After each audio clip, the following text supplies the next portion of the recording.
Yun, yung pagdating niya po, kakaalis lang. If I may, Senator Sherwin, bakit ka naiiyak, Miss Cassandra?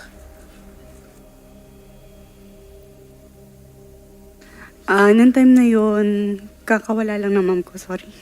Nawala as in nag-disappear sila or namatay sila? Namatay mom ko. And then yun yung panahon na dumating si Duan Renwu. Senator Sherwin. Well, kami ay nakikidalamhati sa iyo at sa pagkawala ng iyong mother. Pero tama ba nawala ang iyong mother? Namatay ang iyong mother? Yes po, Mr. Anong year yun? 2017, December. 2017. At dito naman pumasok dito naman dumating si Mr. Duan Ren. Doon mo siya nakilala. Okay. At tumayo siya parang magulang mo na.